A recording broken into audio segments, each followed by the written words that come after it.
Hello, Penelope. Lovely to see you. Thank you for joining me this morning for an interview. Hi, Emma. Nice to be here. So, the reason I came across you, Penelope, we did actually meet in the early meeting, which was lovely. But I came across your thesis, which is wonderful, and all about the kinds of issues about how the Religious Society of Friends is developing at the moment. So, I really want to get into that. But can we find out a bit more about you, first of all, in terms of how long have you been a Quaker? What has been your faith journey into Quakers and why have you stayed? Tell us a bit about that. Gosh, I was thinking about that, and actually, it goes right back to my early childhood. Um, I came from a household where my parents didn't talk about religion at all, ever. My mum had a Bible, which she read, and my father took me to church with him, but he stopped immediately I'd left home. But my mother sent me, first of all, to a nursery school run by an Orthodox synagogue, and then to a Catholic convent. And in both of those places, I actually had the best of religious education because it was people who loved God and liked little children. And all of the horror stories about convent education, I just didn't have. Um, so you can catch, if not faith, then certainly an awareness that people's lives are affected by prayer. And it was absolutely clear to me that some of those people, some of those adults, were that kind of people. And then another really important factor was that I grew up in apartheid South Africa in the 1950s and 60s. Wow. And it, South Africa, certainly at that stage, was a very religious country. Um, but it was obviously a very unequal country where a lot of wrongs were being perpetrated. And you knew that from childhood. And it was just so blatant. And again, the people who I met who were associated with, if I say the struggle in larger terms, um, I'm talking about a lot of church people who were trying to ameliorate situations or actually engaged in the dispute with the South African government and system. Um, their lives spoke. And not all of those people were Christians. I mean, some were Jewish, some were Muslim, but it was a different engagement somehow than that of my radical friends who didn't come with a faith background. And and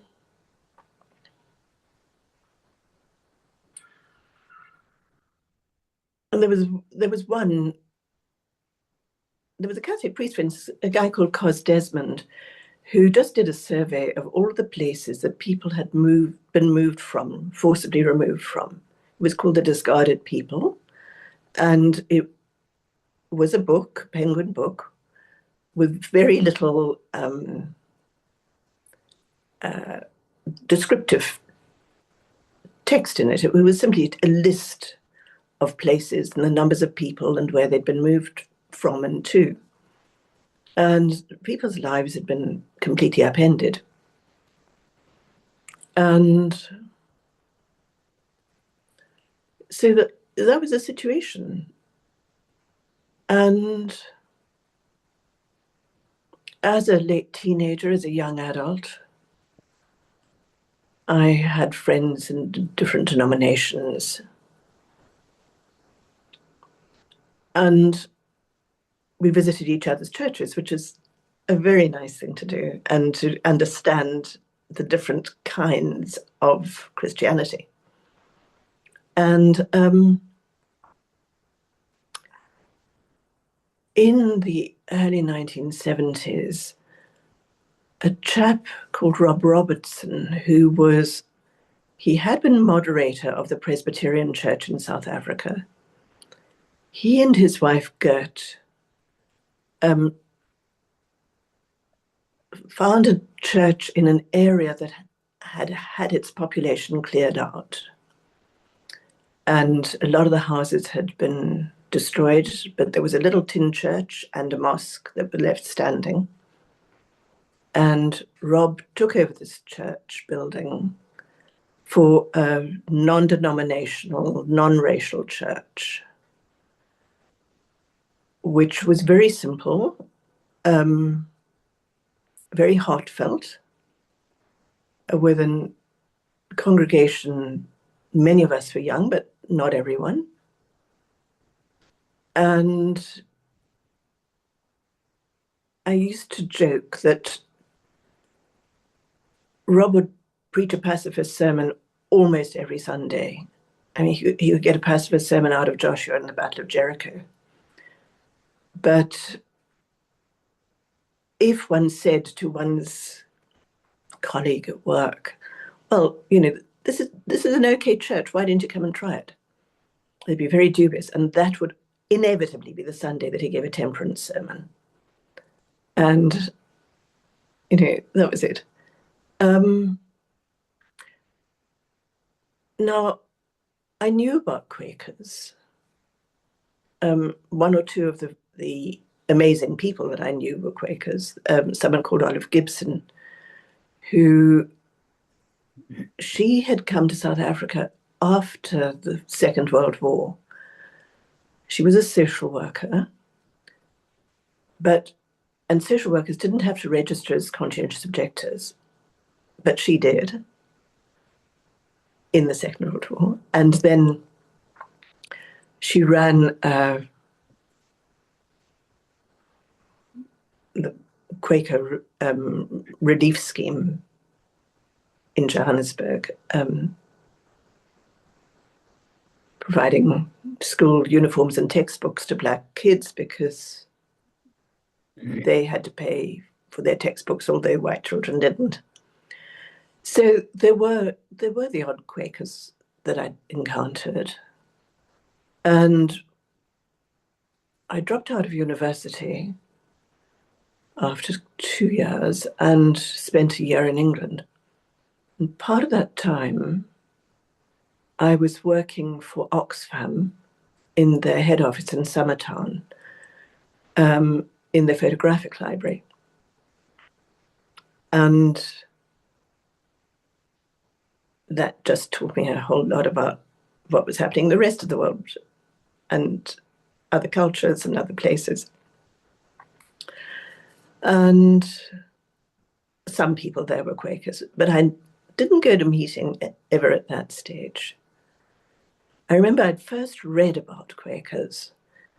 I was on holiday with some friends in a place called Plettenberg Bay. And it was raining. So instead of going to the beach, we went to the bookshop. And I picked up a copy of Geoffrey Hubbard's, I forget what it's called, Quaker by Convincement. And that just seemed so right. And I knew that one day I'd go to a Quaker meeting when it was the right time. And then I left South Africa again in the late 70s and went to Hampstead Meeting, which at that stage for me was such a great meeting. And I very soon became a member.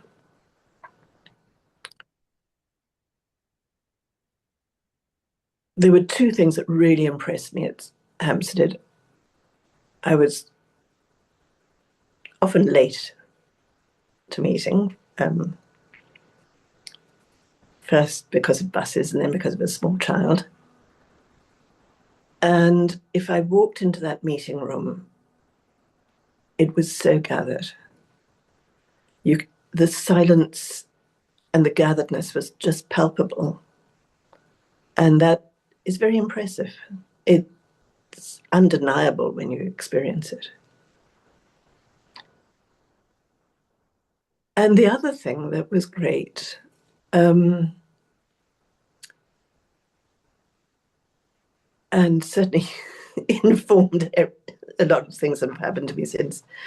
The very first business meeting I went to was a template for what I know can happen. The premises committee had decided it'd be awfully nice to use a little room on the ground floor, which at that stage was being used as a storeroom for tricycles and other play equipment for a playroom, for a playgroup that met there. And they wanted to use it for a nice, quiet little sitting room where someone could give advice to newcomers, and there could be a few books, and it would be very peaceful. And they'd practically chosen the color of the paint for that room. And the meeting didn't like that. And wrestled with the situation. The playgroup didn't pay a lot of rent. It did quite a bit of damage, bashing all those tricycles into the walls. It was a nuisance. But in a very posh area, it was also one of the few meeting places for the people who were au pairs. It wasn't the mums that came to that playgroup. It was foreign young women who were strangers.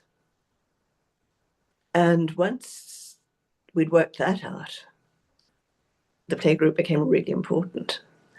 And we ended the meeting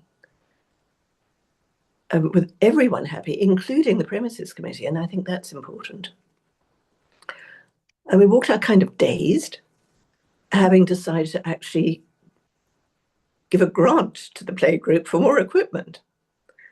Now, that was so different to a lot of the meetings that I've attended in the past decade, particularly at yearly meeting level, where first of all, you're presented with what you're going to decide and given a little bit of time to discuss it, and then the decision is carried. And there's also been a very discomforting tendency to say, we must trust the committee, we must trust our trustees. In fact, there was once a yearly meeting session called Trust the Trustees. And I think that just in a secular context, that's the wrong thing to do. If a committee comes to the wider body and says, here's what we propose, the wider body, by definition, has a different range of insights. And they may tweak the proposal, or they may very much reconstruct the proposal. Or they may say this is just not the right proposal for various reasons. And in the control tendencies of the last 20, 30 years, there's been very little opportunity for that. The last time I really saw it happen was in 1989 at Aberdeen yearly meeting. And it was a meeting, the yearly meeting, the clerk was eldered for pushing us along. And the meeting was eldered for just being obstinate. But I just thought it was brilliantly healthy. In one of the sessions, we were being asked to look at a membership review proposals. And it was finally decided that the membership review committee had done a lot of hard work. They'd done their absolute best. We weren't even going to ask them to revise their proposals. We were just going to lay down the matter. And that was lovely. But I also perceive, and perceived quite early in the 1990s, that the, if I say the leadership group, had become very rattled by that. And there was kind of an effort to maintain control. And they started with things like flexible agendas and all sorts of stuff. And a general less and increasingly less opportunity for the yearly meeting to do real discernment. And I think when we're talking about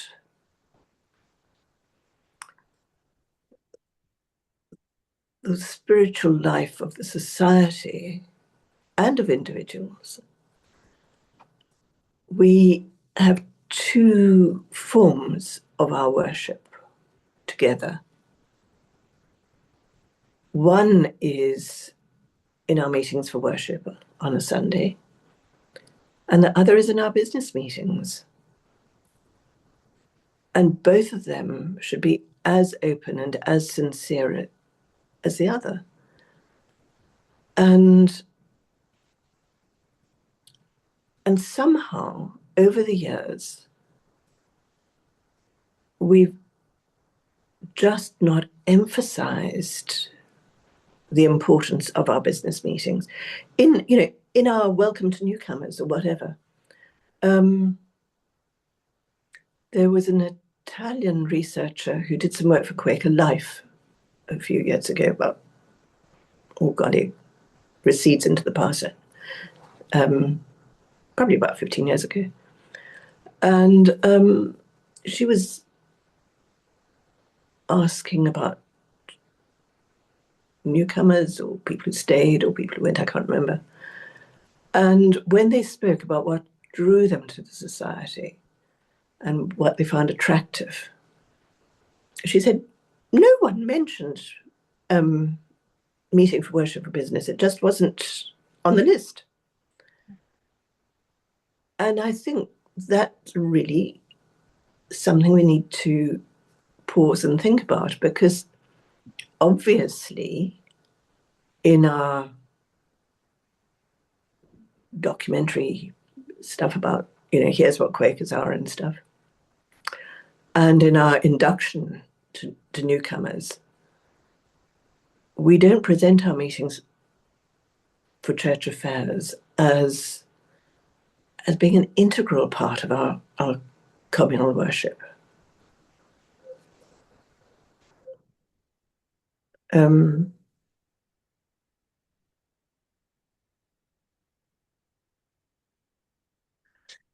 Yes. yeah, I've gone quite through a long way around the bushes, haven't I? No, no, no. That's really interesting.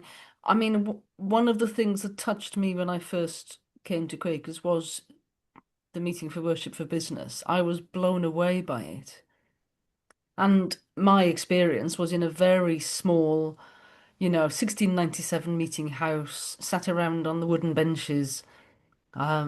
Everyone else a great deal older than me. And there was such a calmness and slow progress, which I was really moved by. So it was absolutely one of the significant things that touched Mm. me and made me realize that this is something really quite special. And I have heard other people say that as well.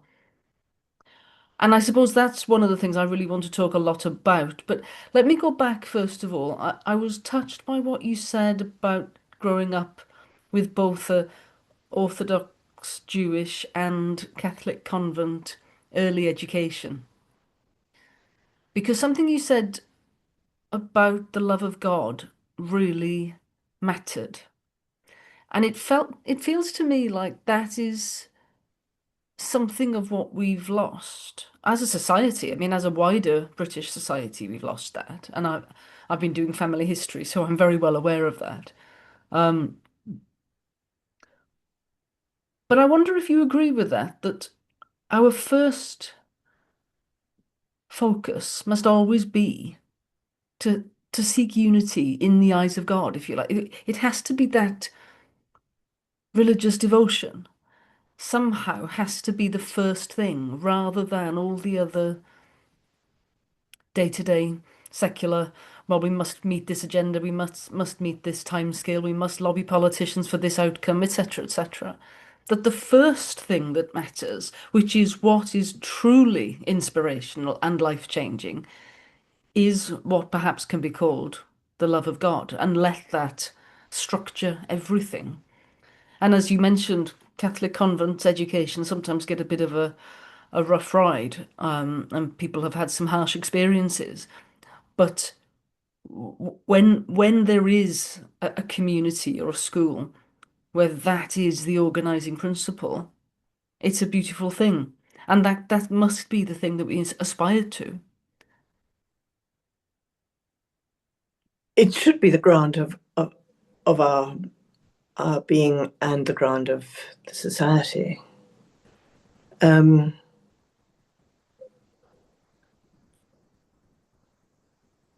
it's really tricky in Britain because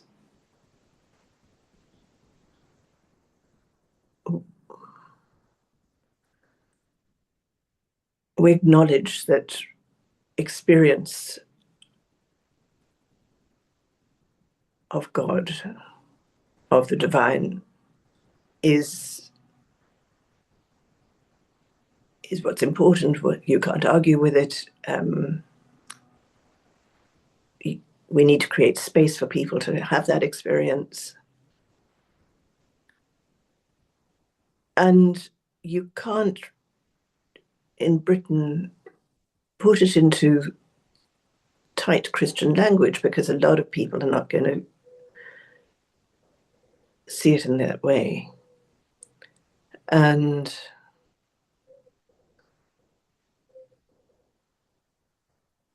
this is where words divide us. And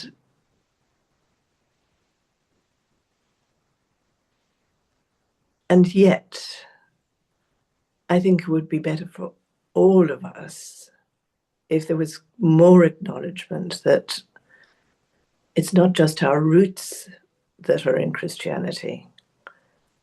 I mean, our roots as in long ago, um, but that meeting isn't meeting together or would be nice. It is meeting for worship. And rather than the society changing its language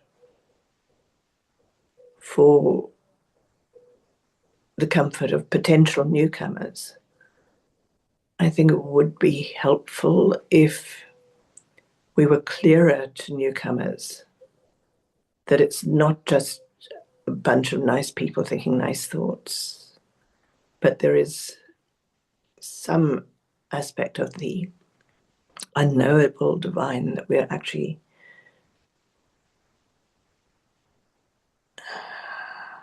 engaging with. Mm. And before you throw it out, you should at least understand a little bit of what it is you're throwing out. And I think people sometimes I mean, and I was certainly very wary of God language, and as many of us drawn to Quaker Meeting, that kind of freedom around language was a huge draw to me. And Mm. only yesterday I was speaking to somebody at meeting, and he said that's really what I enjoy coming to Quakers for. And he's Mm. still kind of looking around and hasn't quite decided where he might find home. But that is a draw, that we talk openly and softly, if you like, about the language.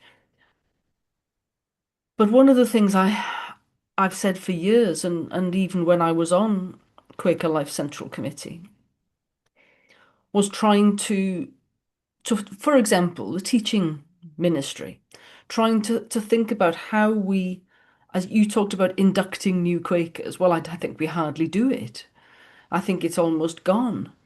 And the extent to which we do it is very much ad hoc and depending on what any individual small group of Quakers might do for their new person who's attending.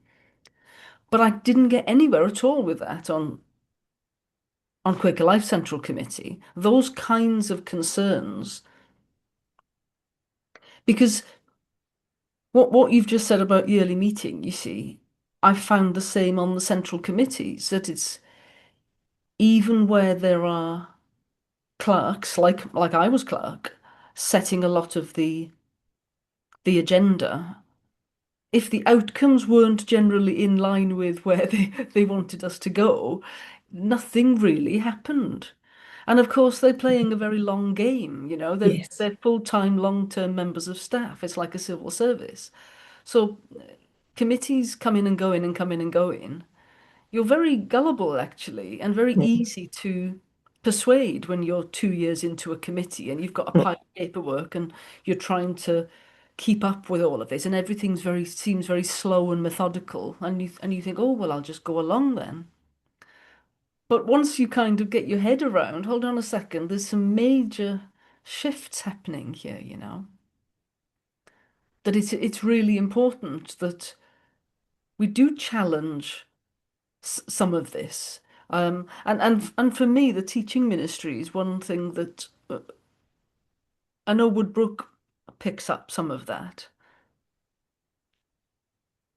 but to me, it's not widespread enough, and it's certainly, I think, not deeply throughout across the society. Thinking about, well, what is the love of God? Or I notice in your thesis, you talk about gospel order, and perhaps you could tell us a bit about how that came about. So you started off in South Africa, and Mm. again, I mean, you could tell us a bit more about that because I think that is such a unique experience. It's amazing to me. So how come you were there, and then perhaps take us into how come you ended up doing a PhD on the society's workings. Tell us a bit more about that journey. Well, very simple. I was born there, I see. and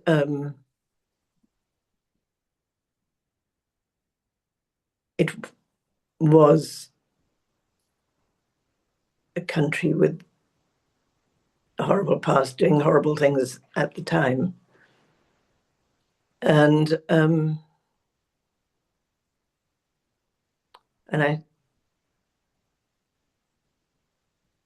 I left South Africa, I thought, permanently 3 times, which takes quite a lot of doing because obviously I was very, very engaged with it, and it was hard to leave.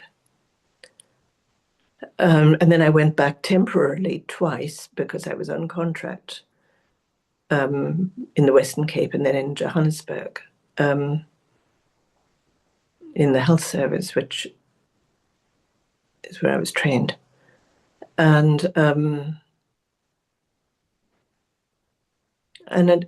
so I spent quite a lot of time in Cape Western Monthly Meeting, which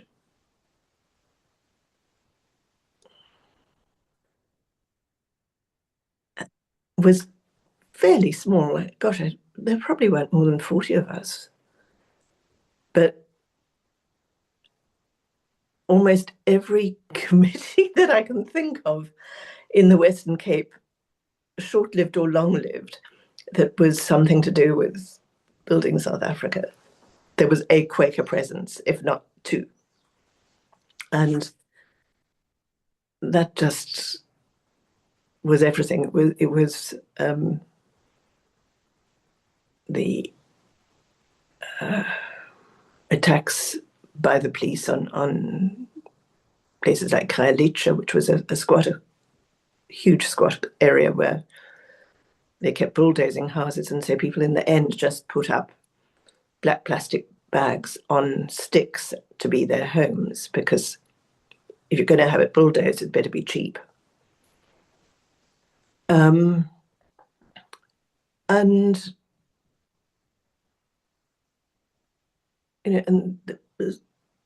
someone who's involved in the very early days of AIDS work, and many of us were engaged in the Black Sash, which was a women's civil rights organization, which was a lobbying group and a monitoring group. But there were people who were more diplomatic, and also in conscription. There were because there was white conscription for young men and that included being sent to wars in Angola and also thumping your fellow countrymen. It was dodgy times. So were your parents out there for work, or because I suppose your accent is very British. So I'm just wondering, you know, did you feel British, or do you feel South African? I don't quite Oh, understand that. I'm very much a South African, and I'm still a South African away from home. Ah. My parents went there in 1948, just on my father's whim, really, because it was a very cold winter.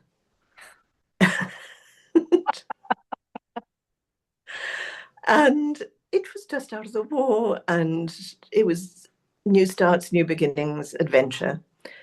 In the colonies, there'd been a royal tour to Southern Africa, and over the radio, he was hearing about all these crowds and warm places. And he thought, that's a good idea. And if the royal tour had been to Canada, he wouldn't have gone anywhere. But this was Britain still with its empire, and people were tootling off to the colonies. So it was before the era of £10 poms for Australians and stuff. So, and indeed, at the primary school I went to, for instance, many of the families were from different European countries where these children were first generation South Africans, and the parents were where they were from Greece or Yugoslavia or Portugal or wherever, Germany. They were making a new life. It was what a lot of people just did at that time. And I mean, I suppose it still is the case, isn't it? Young couples go off to Australia or wherever. Um, but that's fascinating. So your education was largely segregated education in South Africa Entirely, entirely. yeah. At university, there were a couple of subjects that speech and language therapy was one of them, and where there were a couple of black people, who were allowed there because it wasn't offered at alternative institutions. Yeah.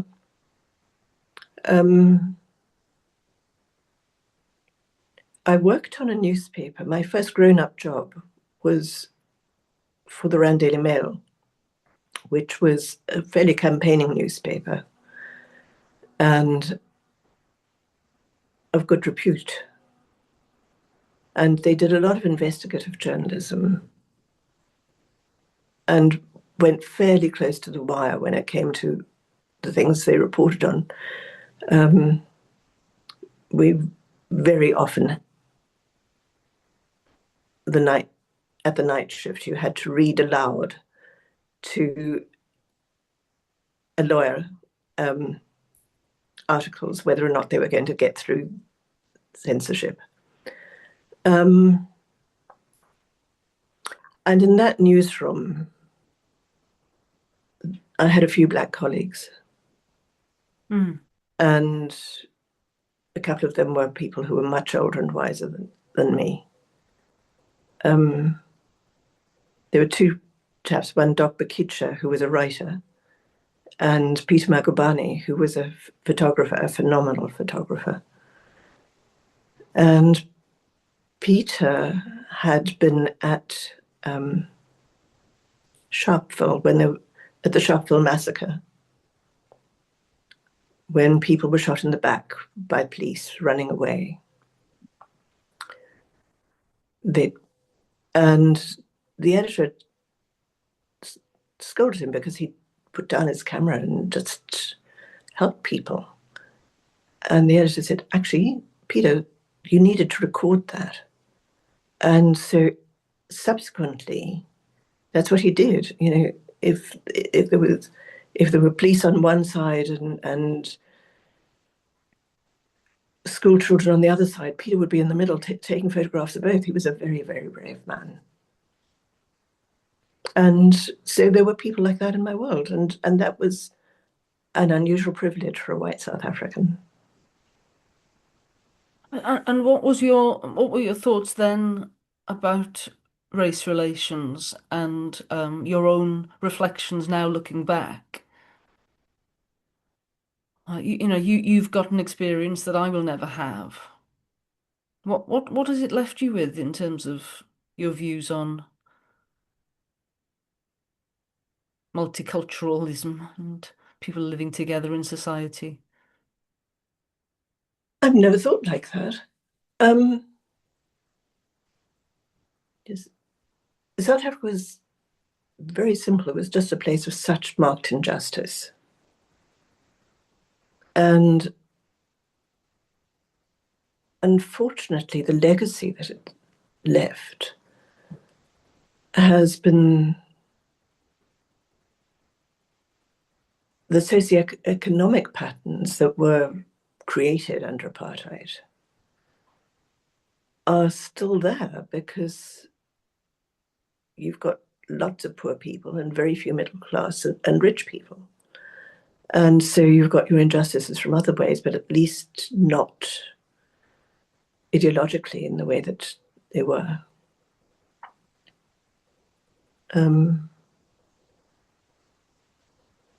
Oh. And were you there when Mandela was coming back out of prison and all? No, I was here, and I was with a couple of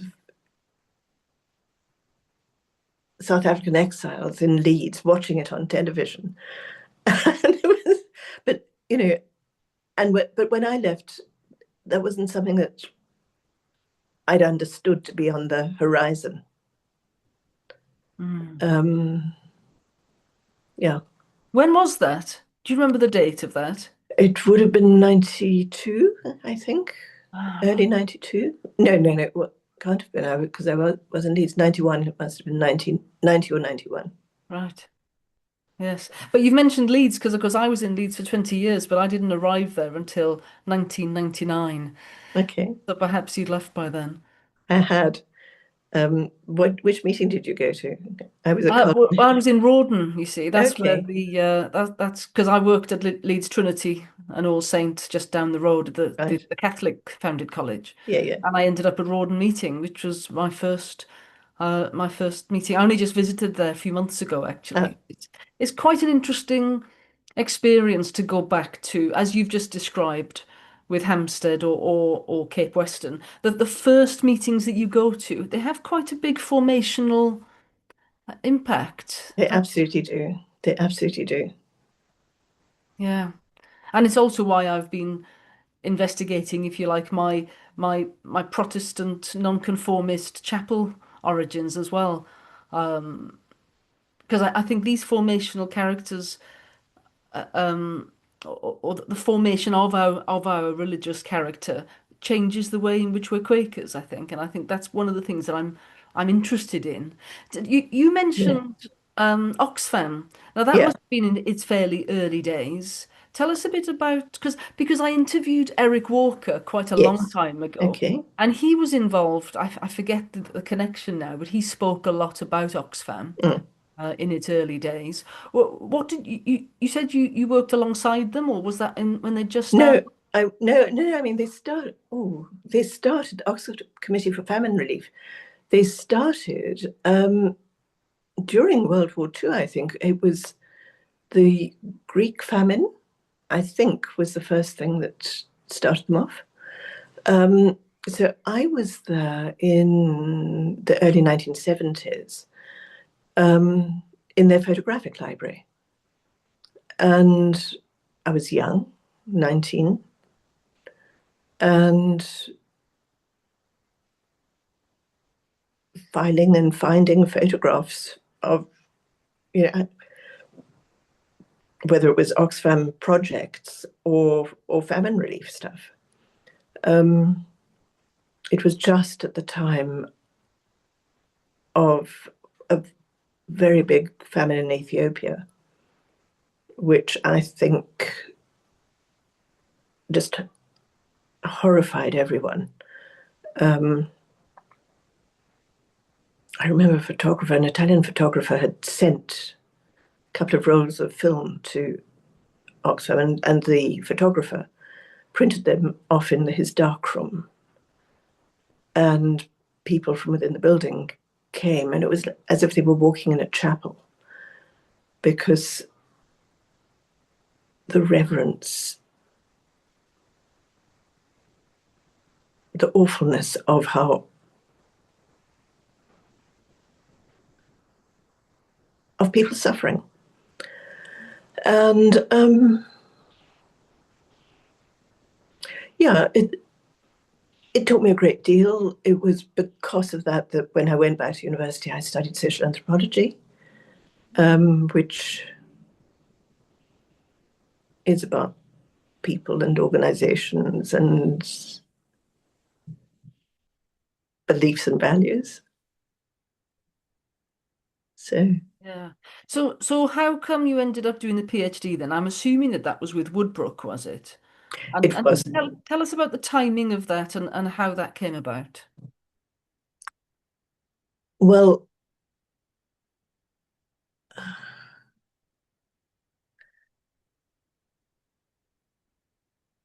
I did, as an adult, I collected several master's degrees because I was kind of too wimpish to do a PhD. And then when I retired, I thought, well, I can either write up some of the stuff that I should have written up years ago, or, and that was to do with health service and health buildings and health distribution and stuff, or I can do what'll be into this new phase of my life, which is, you know,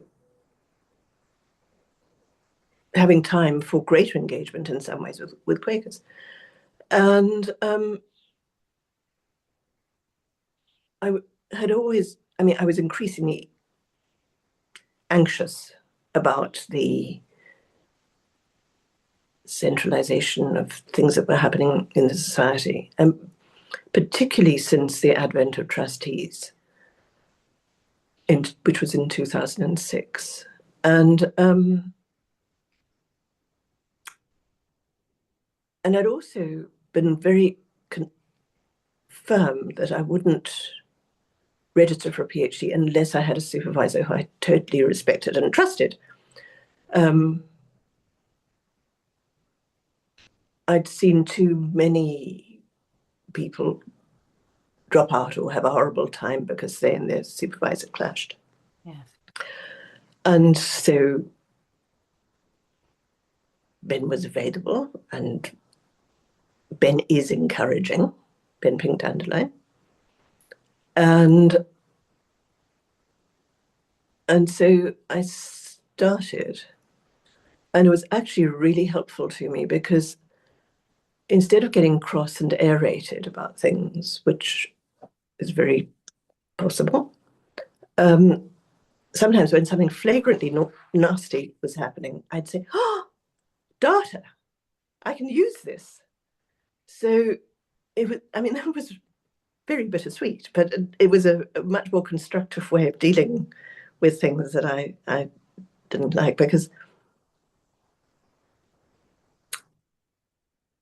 unfortunately, however exasperated I get, there is nowhere else I can go, because for me, Quakers is it. That is the way in which I live out my religious life. Mm. So I can't flounce off because there's nowhere for me to flounce to. Well, that's a very similar situation to me, and this Quakerology whole project has become my outlet. I'm no longer frustrated or exasperated at all because every time Just I, curious. yes, every time I meet a new issue that I think, oh, um, I think, well, right, let's see if I can do an interview on that, and talk it through. And once it's talked through, I can kind of settle it in my own mind, and I think, well, at least it's out there now, and I kind of let go of it in a way. So it's quite a uh, similar process, really. So when was this then? When did you start your PhD? Tell us about the thinking that how you began that process of deciding exactly what you were going to study, and tell us a bit about what the data collection was that you did. The data collection. Um, well, I'd been working not working, serving, let me say rather, as a friend in residence at Woodbrooke off and on for several years, which was a lovely experience. It was a great way of getting to know more people in the society Mm. and all sorts of aspects of the society, because people came either on training courses or meetings of particular groups or interest groups. And so you didn't have to attend those meetings, but you had breakfast with the participants. And so I learned a great deal, and it was nice. And a nice way to give service to the Society of Friends. And I don't know, because I'd been grumpy for so long about the centralization and the move towards trustees, and what I perceived as a very overbearing interpretation of their role and duties. My research topic kind of emerged almost fully formed. I didn't have to tinker with it very much. A lot of people start a PhD knowing that there's an area that they're interested in, and very often they think they're going to be covering a much broader canvas than they end up. And mine barely changed, if at all. And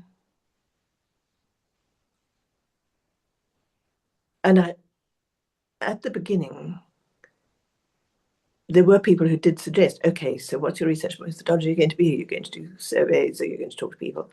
And I thought, oh, no, I can't do that, because some of the people who I should be interviewing were people who I'd already confronted or argued with. And Yeah. not all of them would have been particularly keen or gracious about bearing their souls to me. And so I thought, I prefer to do something that, and also the thing with an interview-based study, it's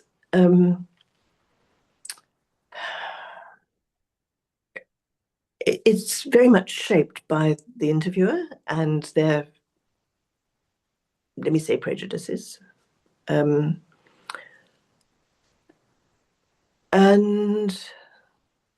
so I thought, no, let me just go to information that's, if I say publicly available within the society. Right. So I was reading a lot of minutes and stuff. And a lot of it was in old copies of The Friend, and some of it was in very old copies of The Friend. And it was the most fabulous opportunity for digressions. And so I sort of learned about conscientious objectors in the First World War, and read articles about Quaker dress in the 19th century and whatever. And the distractions are always more fun than one's own work. But I also, in that time, I had access to the Woodbrooke Library, and I started studying under the eyes of a really supportive librarian, Ian Jackson, who was very shy and very abrupt. But if he knew you were interested, he was very, very helpful. And he gave me the run of not just the main library, but also the seminar room. And I spent one summer just building a sandcastle of books all around me in that room, not having to put them away. And being in the great position where there was a library, you didn't have to fill in a borrowing slip and only see that book. You could have out as many as you wanted, and you could fetch them, and you could see what was next to it. And if you read something that said, "Oh, Sandra Cronk says," then you could go and find Sandra Cronk's work. And so the pile got bigger and bigger. And that was a wonderful start. It just was such a good foundation for what I was doing.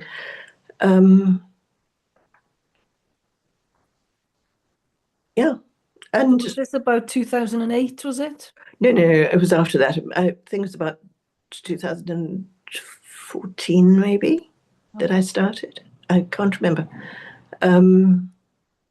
But, I went on for much too long, as people do. And it's only when the, one starts running out of time that you start really pulling yourself together and finishing things.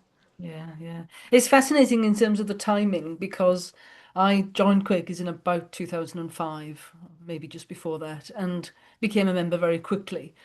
And then by 2014, that's when I think I started just about on Quaker Life Central Committee. So I started to witness it all just as Mm, you were unpacking all that. So I'm sure our paths mm. crossed at Woodbrooke from time to time. Um, that's just fascinating. So, so when were you writing your PhD then, and what was your main conclusions then? Because you've sent me the what you call the shorter version, which I think is due to come out in a book, and there's four main chapters. Tell us about the book first of all, and the thesis, and compared to the book that's coming out. What's the differences, and what are you trying to crystal? Um, the thesis is 80,000 words and the book is 40,000 words. Yeah. And it's a bit late now, but once I'd written it and sent it off to the publisher, who was nagging for it, I realized that I shouldn't have done it that way at all, because what I did was try to cut and paste from the thesis rather than begin an entirely new book. However, it's published by Brill in an academic series, and it's viciously expensive, so it will probably only be read by academics. And yeah, so they can put up with the big words. So, so this book is coming out fairly soon then, is it? And you've Yes. given me a preview of it. So it's got these four chapters. So can we go through these four things? And because I suppose, I mean, we both ministered at yearly meeting this year in 2026, Mm. and I think it's of a similar kind of point in the sense that from memory, you were talking about the kind of the process and the scrutiny of trustees. Unfortunately, I wasn't in the room at the time, so I had to just kind of scurry around. What did I miss? What did I miss? And people told me what you'd said, and that was the impression I got: is giving enough time in the agenda to properly scrutinise trustees' work. And similarly, I had ministered the day before, which was along the lines of this hurried nature of the session, and then a rush to write a collection of words in a minute, which I didn't think was going to serve much purpose at all. But it meant that there wasn't much time given to actually hearing ministry and worshipping together.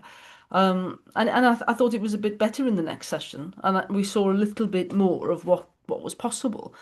And when I was reading through your four chapters, it's very similar kinds of points I think that you're making, and you've done a lot more study than me. So let's talk about chapter one then. It's gospel order, consensus, groupthink.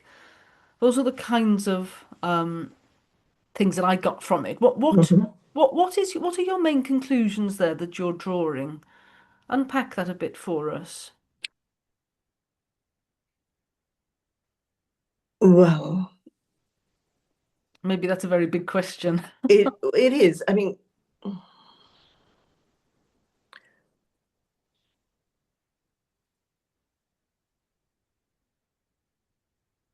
gospel order was a very early Quaker concept, and there's a lovely quote I think from Fox, which is talking about you know, the joyful order of the joyful gospel, the glorious order of the glorious gospel, and and basically an understanding that trying to be in keeping with the message of the gospel is what we're about, and in our worship. And then over the years, has also been made more explicit that it's worship in the life of the society as such, and then in our wider work and engagement with the world as a whole. But in Quaker business method, it's not that different to consensus seeking. And in fact, there's a wonderful article by, names just escaped me, David Graeber. He was a social anthropologist who, as a participant rather than as an academic, was involved in the Occupy movement in New York. And in the early days of Occupy, they practiced a very meaningful form of consensus seeking. And he just thought that was thrilling. But he was also aware that meaningful consensus seeking takes a lot of commitment on the part of the participants and a lot of time. And decisions can soon be made in a Smokeful room and then just presented to the wider group. And there is that very real tendency. And again, also when it comes to consultation, I worked at one stage as a town planner, and I know jolly well that when people say, "Oh, we're going to consult with the community about these houses, this factory, whatever," Mm. you're going to have a meeting, and then you're going to go away and do what you wanted. That's a kind of consultation that is not authentic. Yes. And then the groupthink issue is we are very susceptible as Quakers because we are so polite and so concerned not to put our necks out. And if this is what's being presented, then surely it's the right thing to do. And I think also that partly because it's a bit secular, because the naysayers are shouted down so effectively, and as you point out, sometimes over a period of years, you know, in the way that something is unfolded. And maybe because so many people are English, there are very few people who will say either once or consistently that actually this is not a very good idea. You know, lots of people, I was saddened. Lots of people came up to me in the corridors after I'd spoken in meeting and said, you know, you spoke my mind, you said something that was important. And that was really lovely because you're never sure if you have. But I wish that they'd said it. Yes. So, you know, yeah, there's another social anthropologist called Adam Cooper, who in the 1960s, he and Audrey Richardson were looking at decision-making in face-to-face societies or face-to-face groups. And so you've got, you know, the Viking moot, and you've got and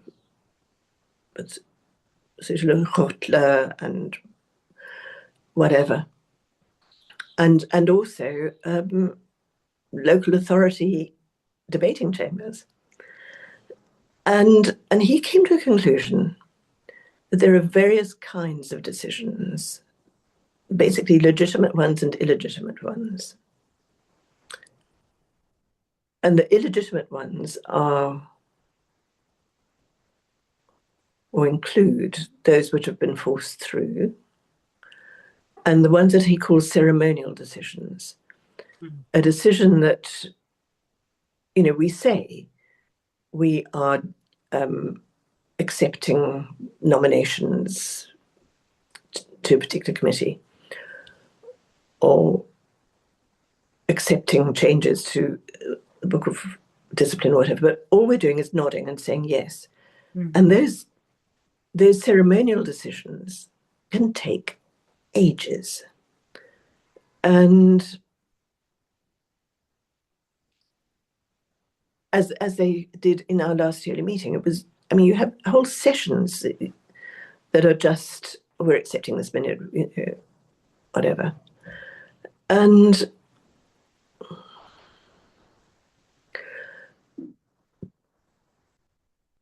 a real, you know, and in the course of a real meeting for church affairs, obviously you do have to do some of that.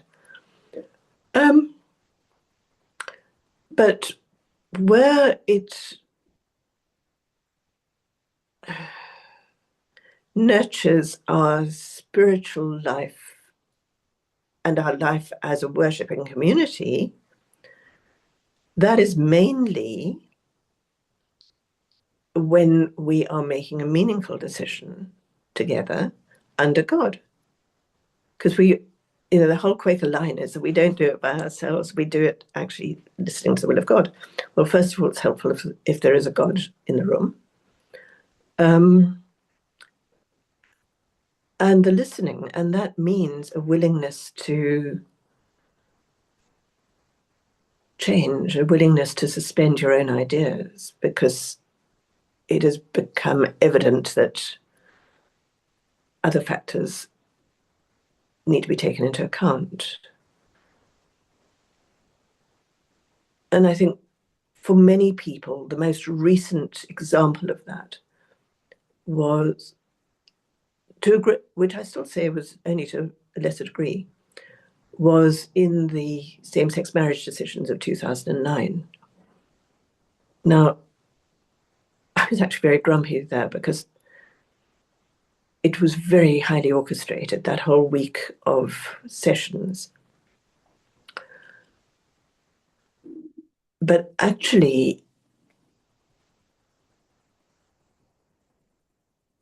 the very first session where people were speaking from the depths of their experience was the most meaningful, and you couldn't argue with it.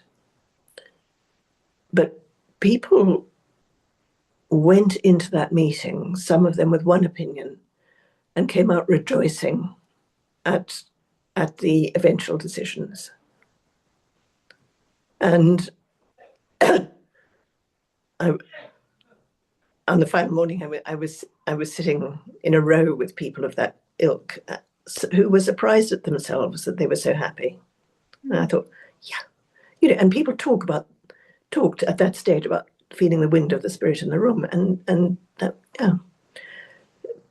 But that 2009 is quite a long time ago, and I can't really think of anything that has been that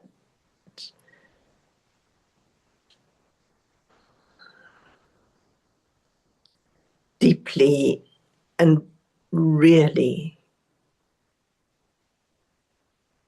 dealt with.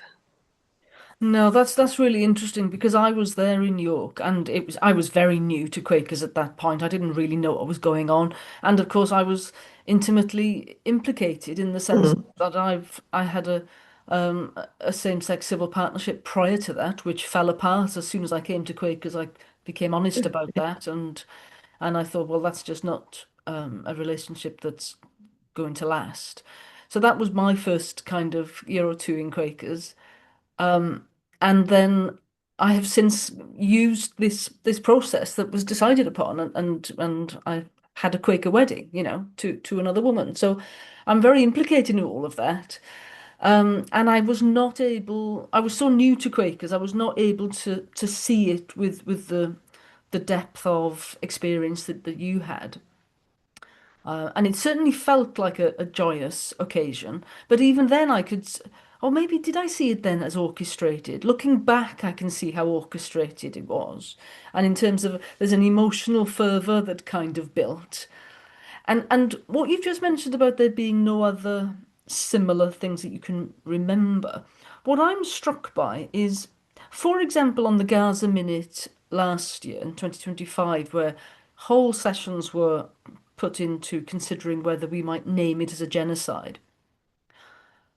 My own personal viewpoint didn't change, hasn't changed. I'm not entirely Mm. happy with the minute.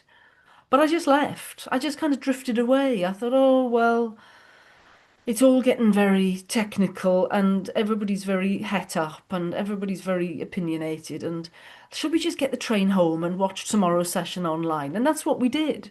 I didn't get grumpy about it even. I just thought, oh, that's fine. If that's what they think, let them get on with it. And we drifted away. And I think that's very significant. And the same thing is with the reparations, which I'm not entirely over the moon about.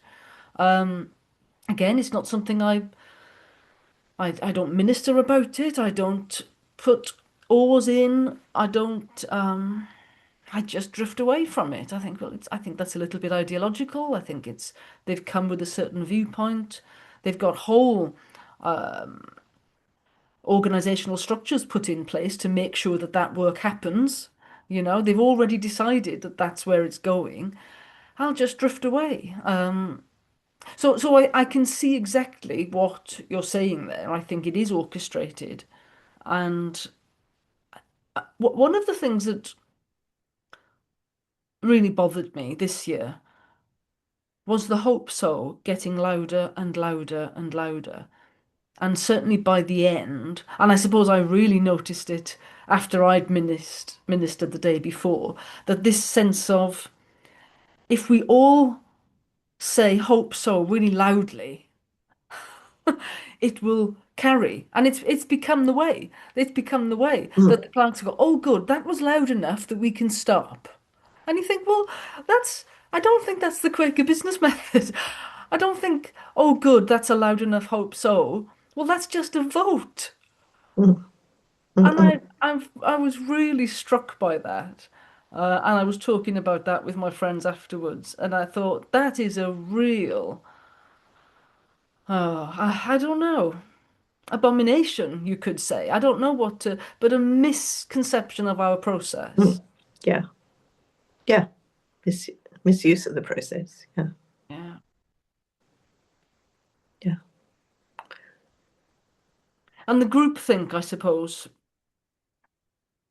well, it was a concept famously coined for the Bay of Pigs, wasn't it? Mm. Invasion. That's where that whole thing came from.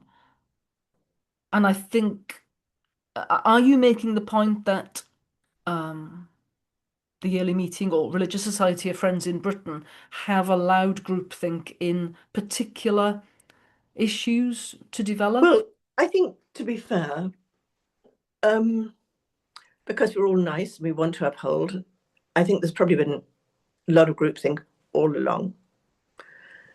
But it's it's a dangerous one. Um, and it means you're not necessarily making a good decision. Well, you aren't. Um, but I mean, for me, what has been happening has been a removal of authentic decision making from the hands of the members. Um, long ago, before sufferings was laid down, there was, oh, again, it was with the introduction of trustees. It was, oh, yeah, sufferings can think about the higher level decisions, and trustees will do the practical things. Well, no, higher level is mum and apple pie. There needs to be more affordable housing in Britain. Well, yeah, but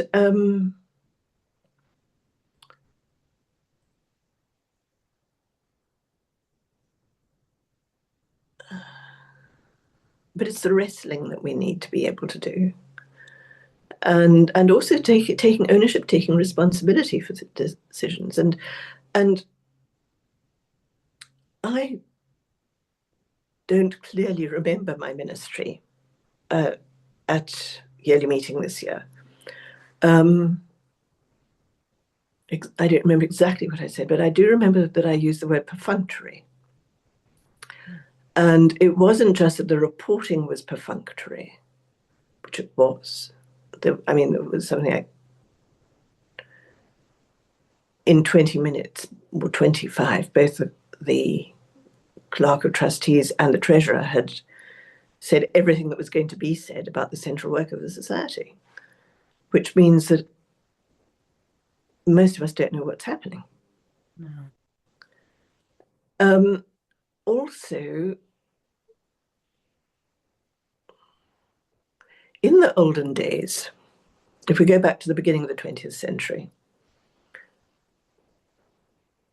well, right until the 1980s, the main committees like Quaker Life and Quaker Social Whatever or Quaker Education,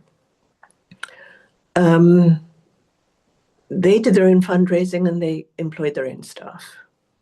Oh, Yeah. interesting. And Very interesting. yeah. That's news And to me. some of the staff were people who were Quakers who were passionate about something, who were released for service. Not everyone can afford to engage themselves full time in something unless you've got money coming in to pay the gas man. And so friends being released for service is quite a long-standing option. But it was in the 1980s 86, I think, 87, when the decision was made that actually it's all good Quaker work. The committees shouldn't be vying with each other for the same pot of money. Um, they need to. We just need to do it all as Quaker stuff. Um, and somehow,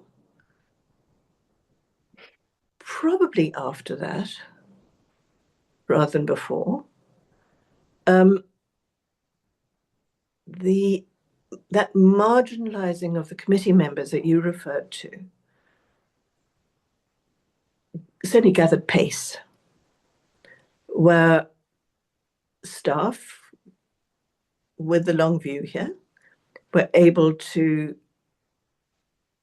keep at bay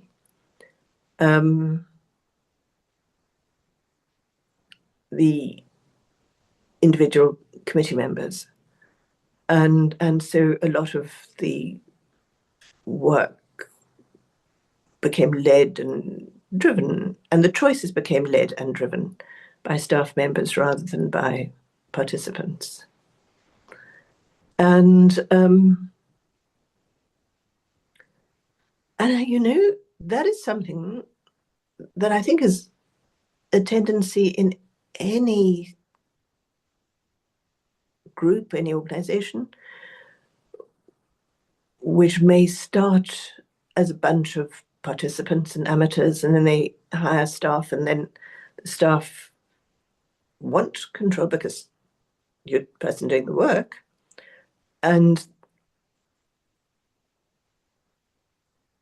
then you get a shutting out of whether it's of the directors or the trustees, and putting a good face on it. One of the jobs of a chief executive is to keep the trustees happy, and let's give them all donuts for lunch.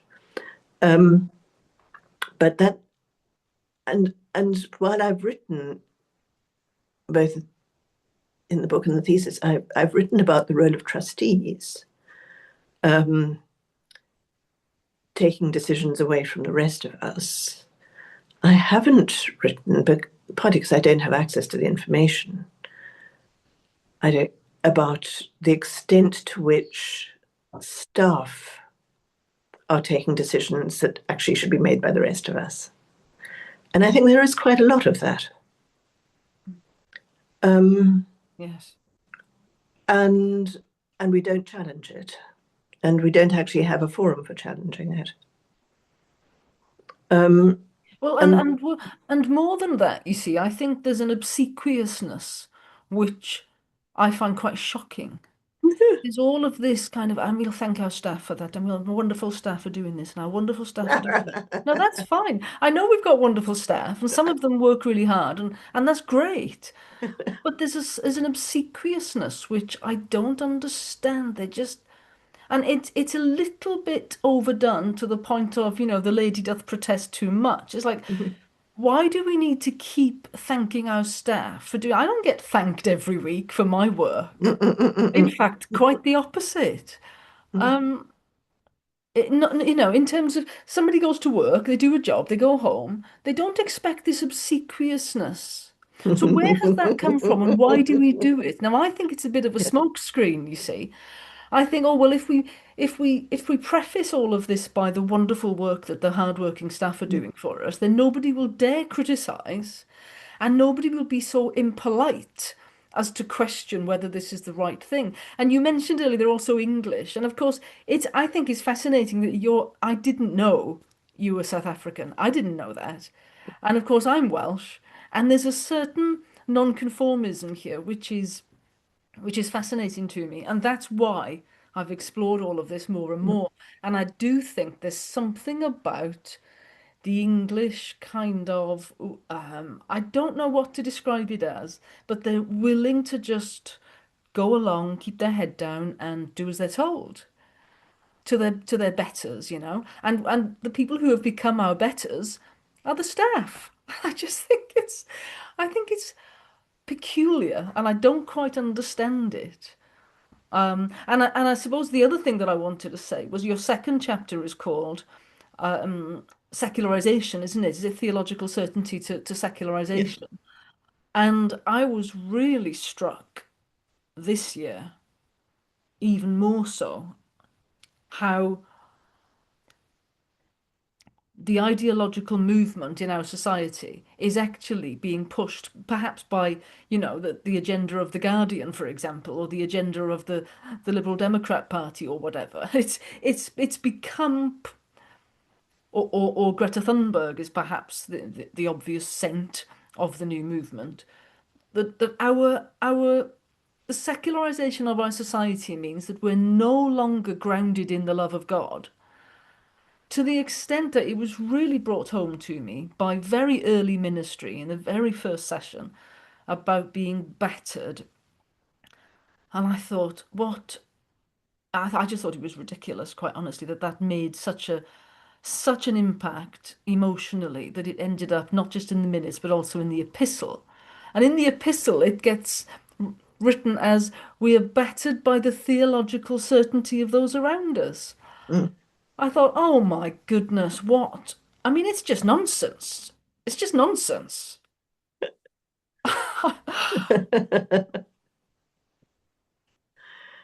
Mhm. How how can you be battered by somebody's? I really just think it's nonsense.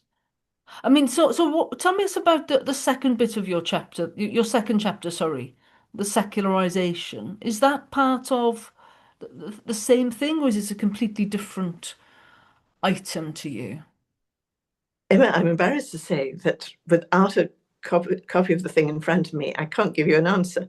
Okay. Um, Well, I've got it in front of me for sure. um, Um, the Religious Society of Friends, the shift from theological certainty towards secularization.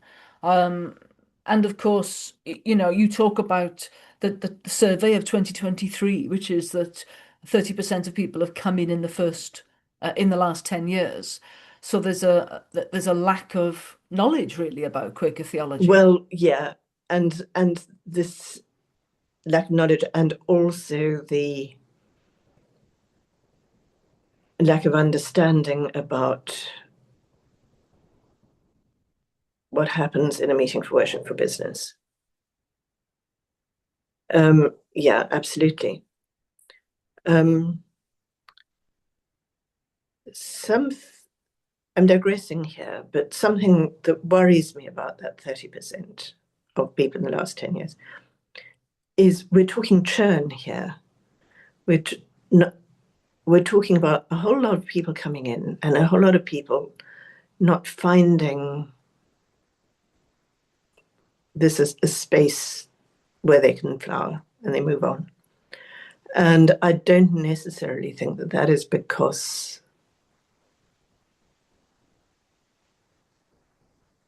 meaning for worship doesn't work for those people.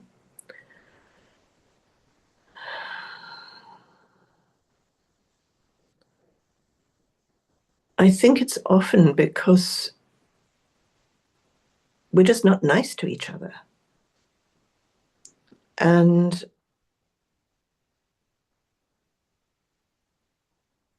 we do actually, as friends, have a duty to incorporate people into the society, to worry about how they are, not just in their spiritual life, but also the practical things. Mm, Are they struggling with, I don't know, homelessness, flu, sick mother, whatever, yes. and knowing about that, what are we going to do about that? Mm, And that kind of, and also just accepting people.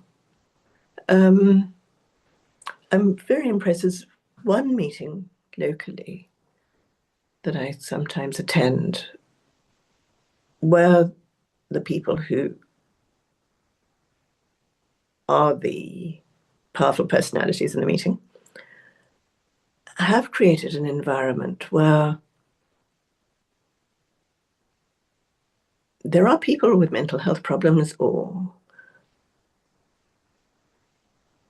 not particularly well educated or whatever, all the unquaker profile are really happy to be in that meeting because there's space for them and they're appreciated as a child of God. I don't think we do that in all of our meetings. And sometimes you do have to be a bit exactly part of a template. It's tiring dealing with people who are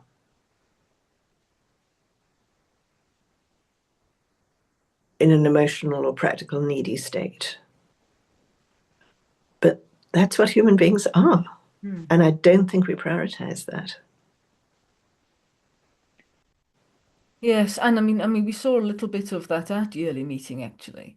And for me, it's about making sure that the pastoral care and the just being with each other is valued. And there's something else also about not letting that emotional um, outcry, if you like, outburst, somehow make you think that that's um, saying something about the direction of the society, you know? I mean, one of the things that has occurred to me recently is that there's a little bit of the drama triangle going on in Quaker society at the moment, where as soon as somebody cries out in an emotional way, that people see that as as victimhood, and then they're looking around for the persecutor. And do you know what I mean by the drama triangle? So then Oh, the good English Quakers can come along as the oh dear, oh rescuers dear. and say, "You've made that person cry, so you must be a baddie." And I just I started Yeah, to, I yeah. started to see that recently.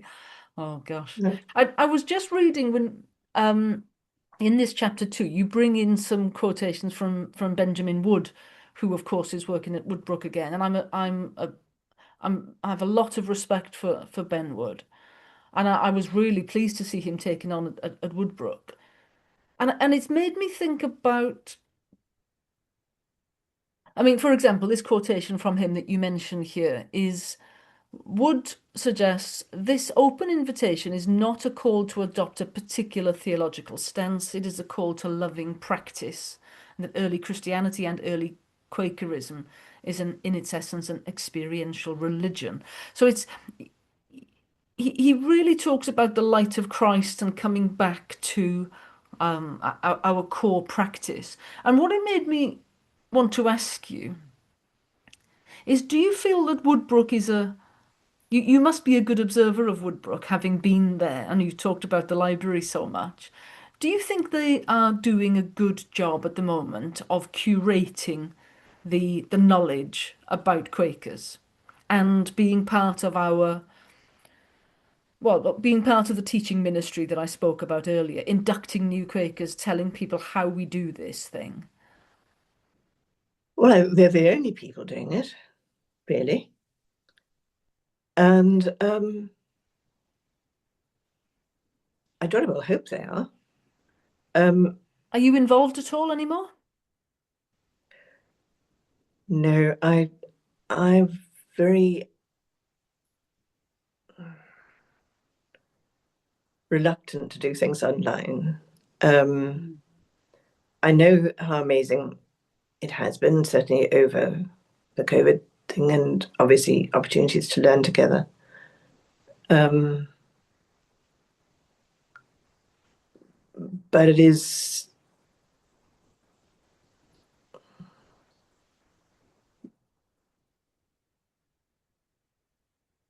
when we are together in person that real encounters happen, Yes. or most real encounters happen. Let me always qualify it.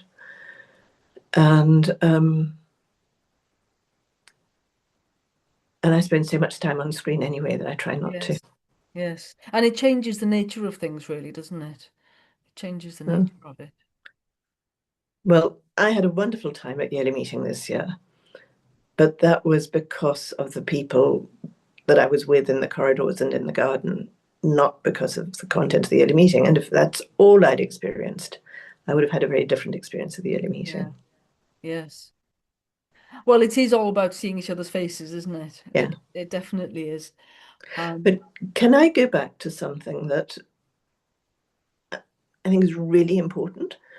Um, we were talking about what I said or didn't say at yearly meeting in the session where the trustees had given their report. And I know that I said it was perfunctory. And what I meant wasn't just that their reporting was short. It was, they were telling us, but not giving us any reason to engage. And I compare that to beginning of the 20th century, for instance, and it happened before that, but where the agenda was actually only set the morning that yearly meeting started, because what you'd had before that was committee week. All of the Quaker committees had met, each committee had met together and decided what were the important things that they wanted to bring to the yearly meeting, either to deliberate or for advice or to inform. And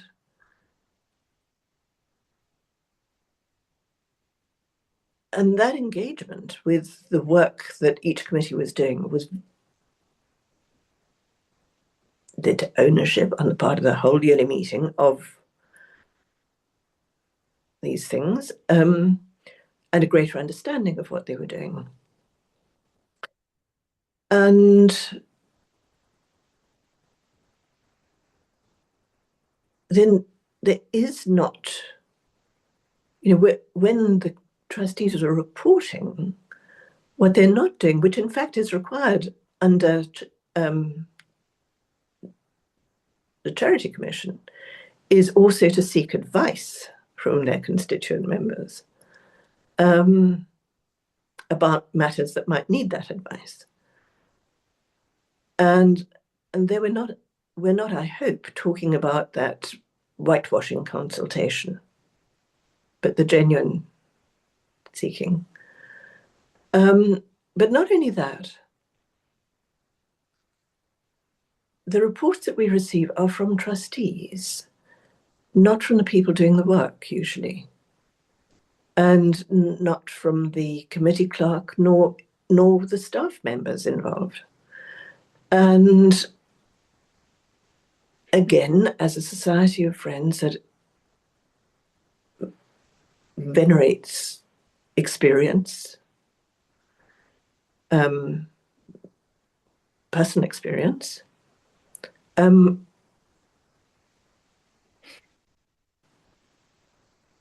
we're missing a huge opportunity here.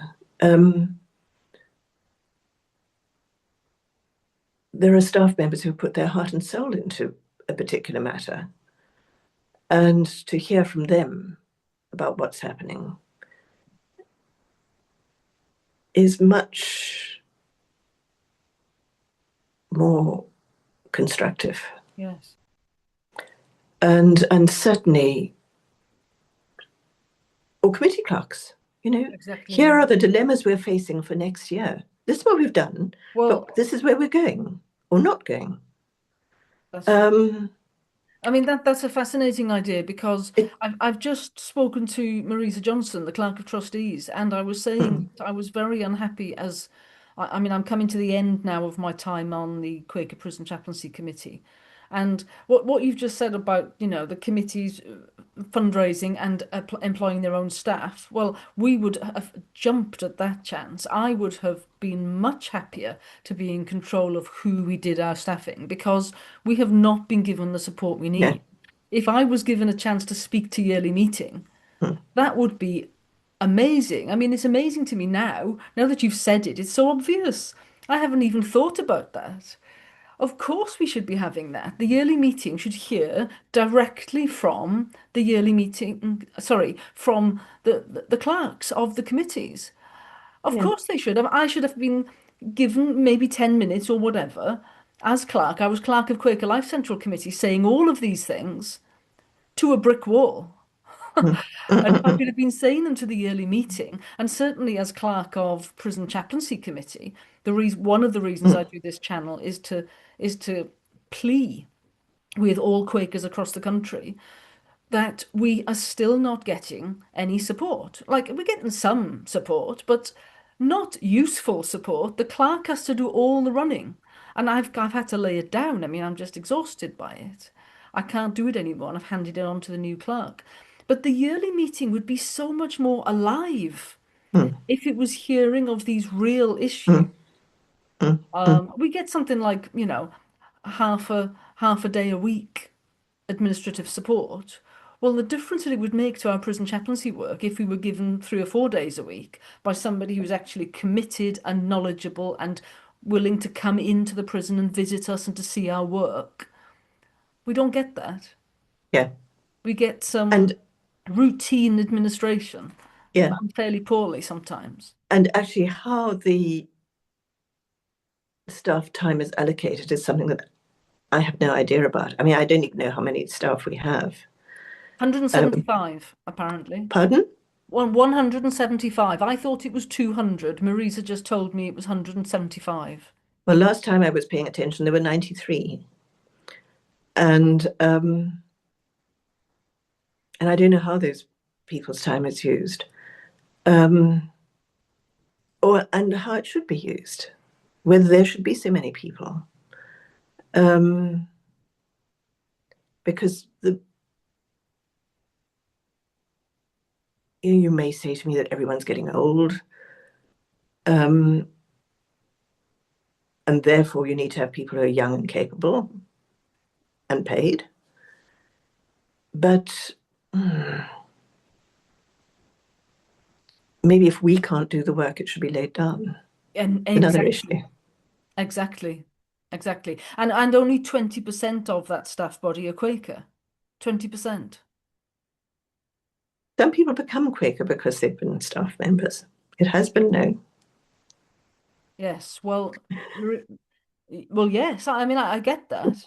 But that's quite a low number, Mm. isn't it? The 20%. So Yeah, 80% of our staff are not, and we've got no even sense of, does that mean they're religious? Does that mean they're Christian? Does that mean anything at all?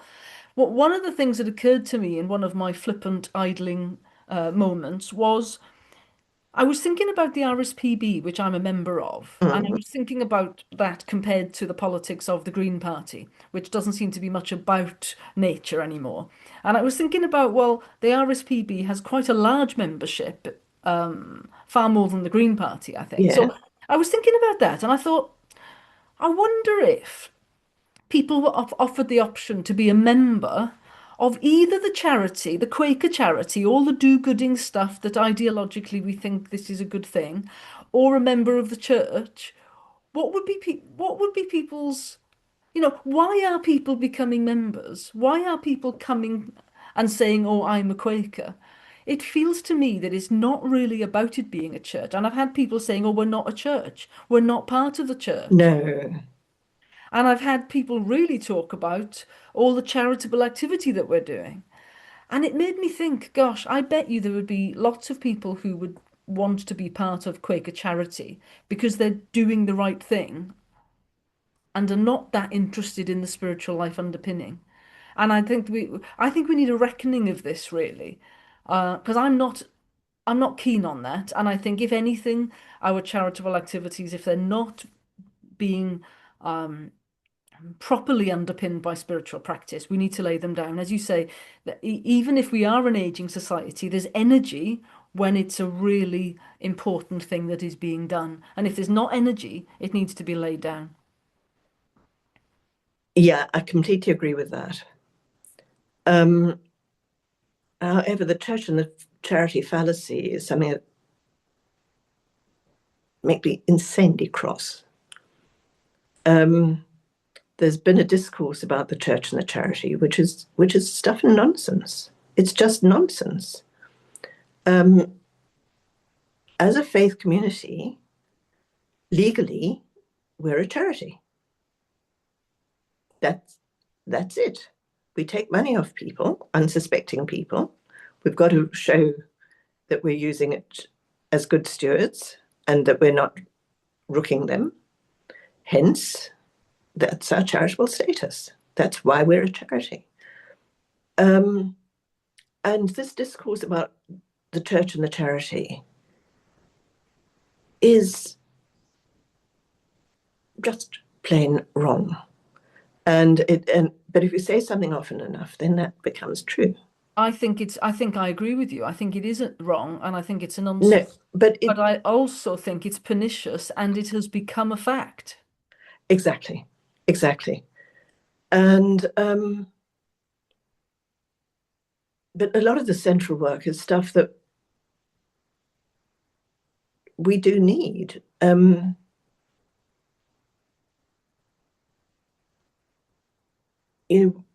If you've got any staff, they need paying, so you need a finance department. Um,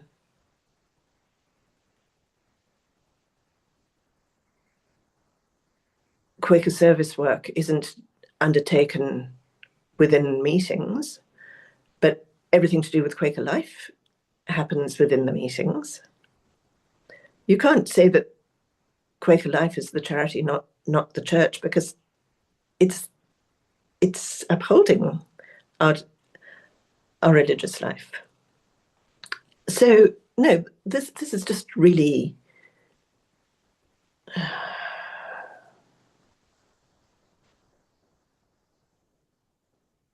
I don't know. It really is pernicious, and I don't know where it came from. But I think it's serving a purpose, you see, and I think Yes, it's an underhand yes, purpose. And yes. I think, I mean, I would say that it's like a marketing tool to get bums on seats. That if you attract people who are not so interested in the spiritual life and are actually very interested in the ideological charitable aims, then it draws that kind of person in, and there's a performance around the spiritual underpinning, which it might involve a lot of silence, for example, or slow Mm, speaking, mm, or mm, mm. Yes. very measured. And Yeah, now we yeah. may be able to receive more ministry in a slow and And ponderous all of voice. that is stuff that has developed. Um, oh, since about actually going back to 1989, that meeting in Aberdeen, where that was the first time where, in many years, that a microphone had to be used, and so you had to choose who was going to receive the microphone. And then moving on to this thing about now I'm closing my eyes and now I'm opening my eyes, and you know this is all new and it's time filling, Yes, and it's that time filling. means that you need to give less opportunity to people to speak. Yes. Yes. And then the amount of time taken up writing these useless minutes in the middle. They're fillers and they're time wasting. And and of course it doesn't ruffle any feathers then because we all feel like we're moving along towards lunch. And really that's all we're doing. And But sometimes very important things are snuck in the 5 minutes before lunch. yes, um yes. where were we? At Bath, when there was a recast review of something or other, and then just before the lunch break, oh, and recast at the same time, they'll also review Sufferings, Yes. and that's time for lunch. That was a real googly, that one. And there we are, it's gone. Sufferings is now laid down. I think it's fascinating. I mean, it's really good to talk to you because, like I say, you've been studying this for a very long time. So, where will people be able to find this book then? In all good academic libraries, is it? It's going to be a tome. Well, it's tiny. I mean, as I say, it's 40,000 words. Any good bookshop will sell it to you if you've got that much money. I think it's 70 euros. Now, I don't know how that translates into English pound. Okay. And is it already available? Apparently, I haven't yet received a copy, but every time the postman comes, apparently I might get my copies, yes. I see. I see. Um, And I what's the hope, title of it? Emma, you're going to have to tell me that. All right. Um, Because I, It's open to the light, Open to the light. and then colon or semicolon, an exploration of what is it, secularization in the religious society of Friends. The impact of secularization on British Quaker ecclesiology. Yeah, Interesting. right. Open to the light. It's a fascinating book, Penelope, and I think you have explored and brought it all out, all of the things that I've been worried about. So I do hope people will read it, and I hope it will be taken seriously. I mean, all I can say is I'm no longer frustrated because I'm able to get this out. And there's a viewership. There was Mm. something like 40 hours of watch time yesterday, each day. It's astonishing. That, well, I do think you've got a ministry here. It's really interesting. And what I've enjoyed of the um, examples that I've watched has been the depth that people have spoken from, and I just wish that somehow in our daily lives, in our meetings, we created that space. A few years ago, we had Quaker Quest in my meeting, and we may or may not have, I mean, it exposed the Society of Friends to other people. That was nice. And they got a cup of tea. Some people may have stuck around. But it was so valuable hearing people that I'd been in a meeting with for years, talking about their convictions, talking about their experiences, because we hadn't given ourselves any other forum for that. Yeah. And that's bringing the Quaker community together.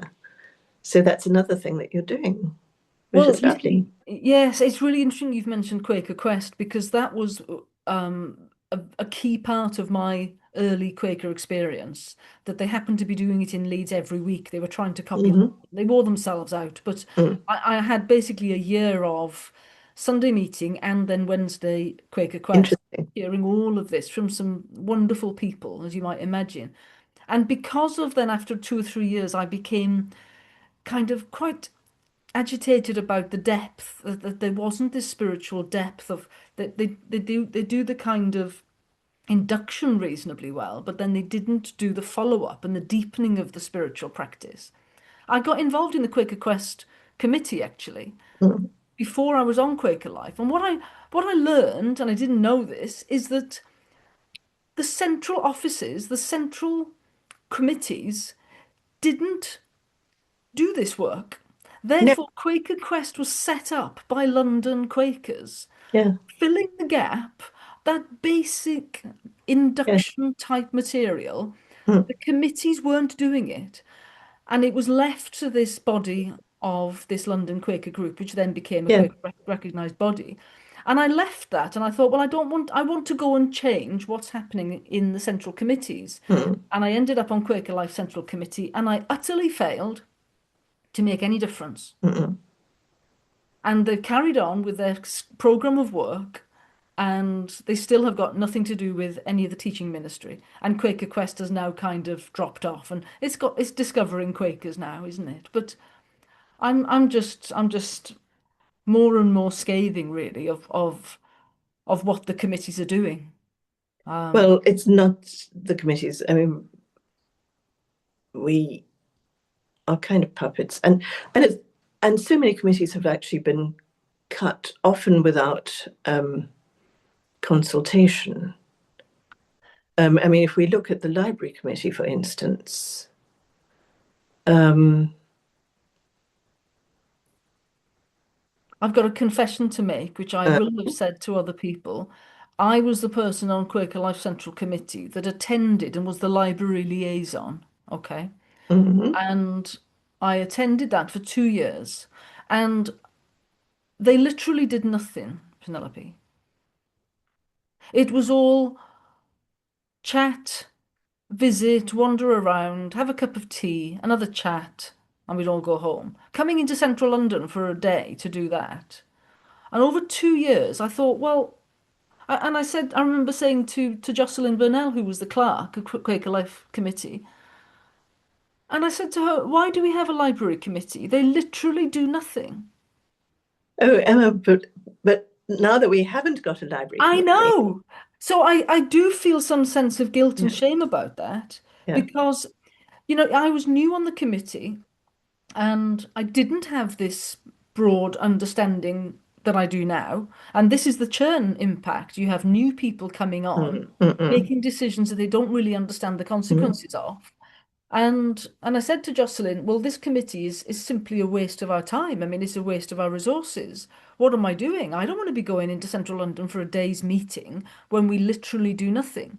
There is no oversight. There isn't. We're not actually challenging or steering this work in any Mm. meaningful sense. So we took the decision to close it down. So that's my fault, literally my fault. And now we don't have a book buying policy. We don't buy books. And I won't tell you how difficult it is getting into that library to actually do some work. And the committee, at least, was on the side of the library, and it was also on the side of the users. I know. So I know. I know. And there is no forum where friends now can query those policies.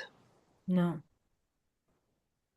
But And of course, it was raised, wasn't it? Jennifer Kavanagh ministered about would the library be open for London Quakers, and mm-mm, they seemed to suggest, oh no, we wouldn't want London Quakers being subsidised by Friends House being open. And I thought, well, I don't live in London, but I'm very happy for anybody, whether they mm-mm, live in mm-mm, London or yeah. not, to go and use that meeting house, Mm. or go and use the library.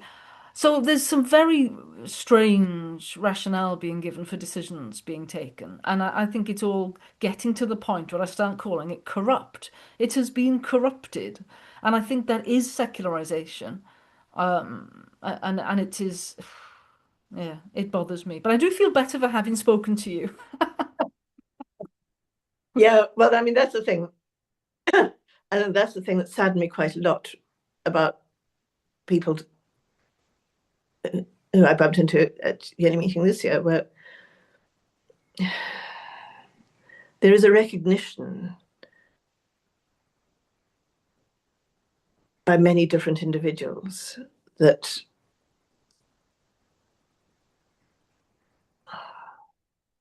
the way that things are operating now is not in gospel order, let me say. But how that can be shifted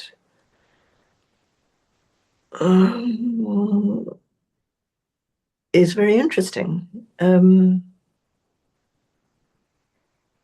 It would take an uprising, I think, by the Quakers on the bench, and I'm not sure we'll ever have that. No.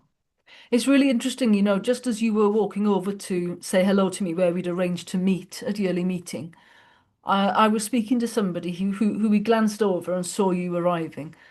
And she said to me, oh, now there's an extremist. Oh, really? Well, Emma, it has taken 6 years before I wrote that blinking book. Or, and I have never publicized my dissertation in any way because I've never wanted to rock the Quaker boat. And I've been very aware that a lot of Quakers, I mean, which of us really needs to be having acrimonious discussions about our structures? That's not part of our what brings us to worship, is it? No, And so I've not wanted to slag off the workings of the society. And in fact, I'm now at a point where I'm feeling guilty that if I'd done more slagging off earlier, maybe it would have had a little bit of influence. So to oh, well, let me yes. wear with pride. Oh dear, that's a new way of thinking. I It's hadn't interesting, isn't realized. it? And of course, I am calling. I have been describing our central positions on various ideological matters as quite extremist, and certainly not in gospel order. I think is another phrase I might start using. But I think rocking the boat is what this Quakerology channel is effectively doing. And it's doing it without, I'm not getting minutes from area meeting before I talk to somebody, you know. And I think that's the control that the process has over us. So when I bring a concern to my local meeting and it's inconvenient, it We just have gets to, ignored. I have to pause just a second. So.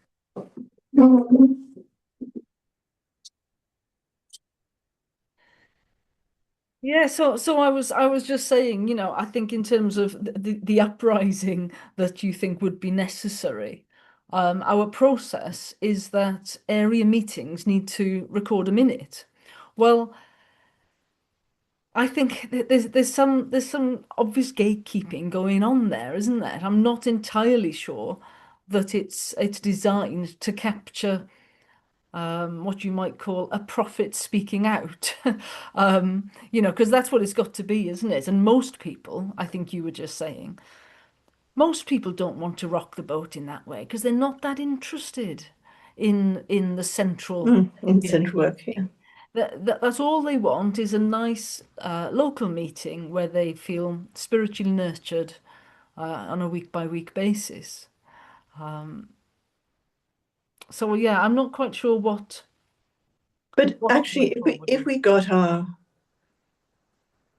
I mean, area meetings are now made into what used to be general meetings. They're so big and so occasional as well. So really, it's at preparative meeting level that we need to be nourishing our business meetings and and celebrating them, and incidentally clerking them well, because a boring business meeting is one that Yeah. is agony. Um, but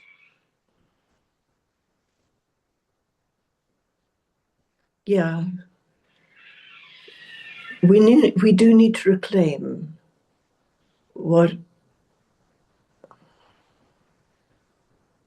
Quaker meetings for church affairs. We do need to reclaim them as part of our worshipping and community life. Yeah. And And if we start there, I wonder the shift towards the ongoing yearly meeting also means a shift in the way in which our local meetings, our preparative meetings work. And I wonder whether even, we need to have regular meeting for worship on a Sunday actually becoming a business meeting. Like without any separation of right now we're doing silence in the morning and in the afternoon we're going to talk about the curtains. Is that well, I just wonder whether, every couple of months, our Sunday morning is simply we're going to consider some the curtains. you know. Well,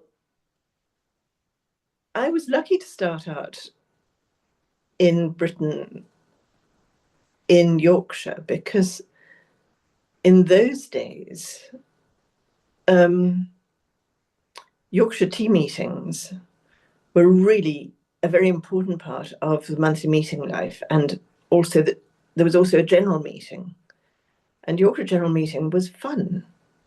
It was a red dot on your calendar because it was going to be a really enjoyable day with, at the culmination, an amazing Yorkshire tea. Now, how can you not want to go? Yes. And and that was the community coming together in a very celebratory way. But in those days, at general meeting level, there was some real business that had to be dealt with as well. Um, there were trusts, there was three friends schools, there were all sorts of things, and we worked in the morning, and then had an interesting chat in the afternoons. Mm. But it was something not to avoid.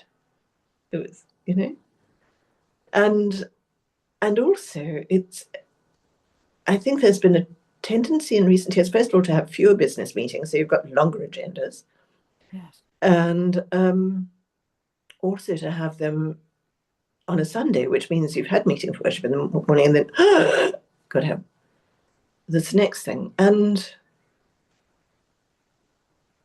again,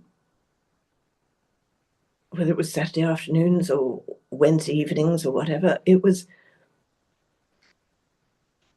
wasn't crowding what had already been the day of meeting for worship.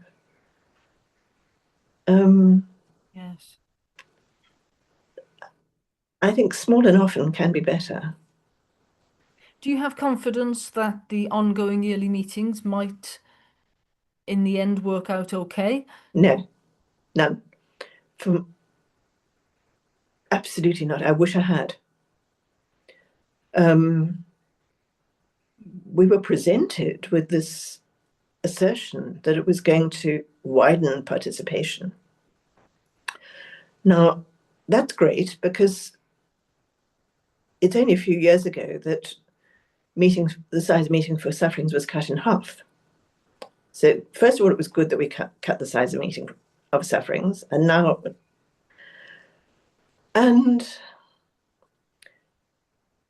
maybe people will tune in on Zoom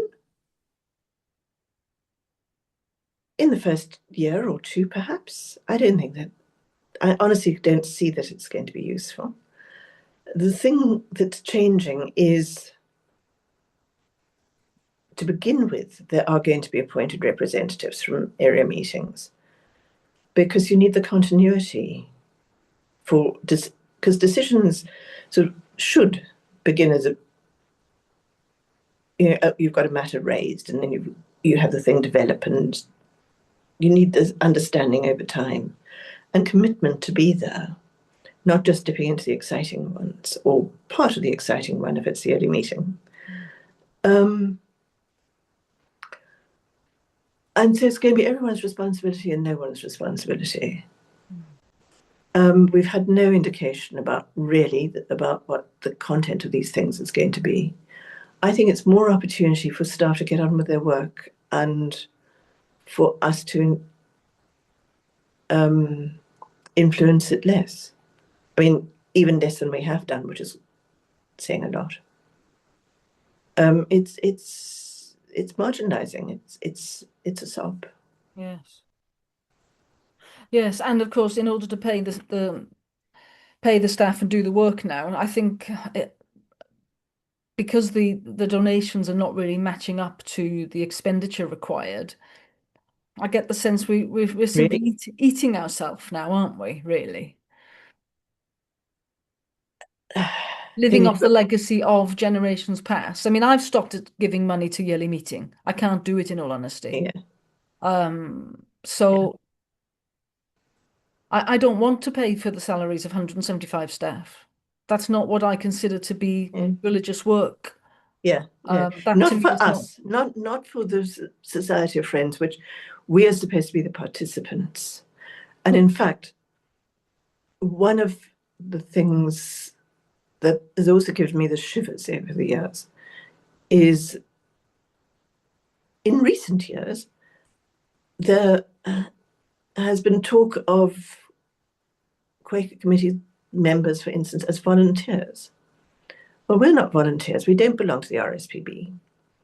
Members of a church or faith community, their participation is as members of that community, as people who constitute that community. And particularly for Quakers, where we don't have a paid clergy, it's a priesthood of believers and it's our hands. So taking tasks and responsibilities away from us, that's a fallacy in Quaker terms.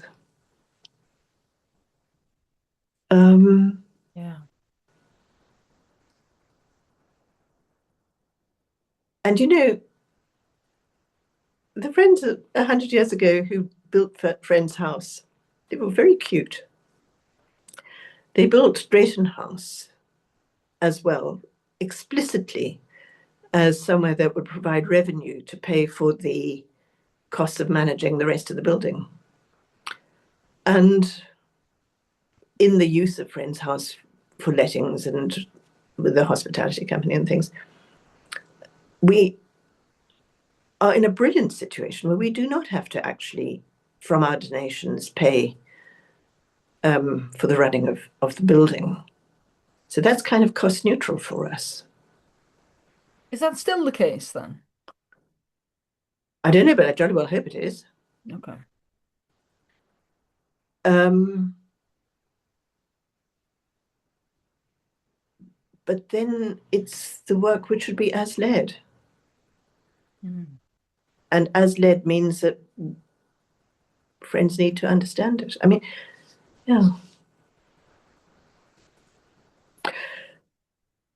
Anyway, Well, it's been an we're absolute done. pleasure, Penelope. Yes, I think we've covered everything.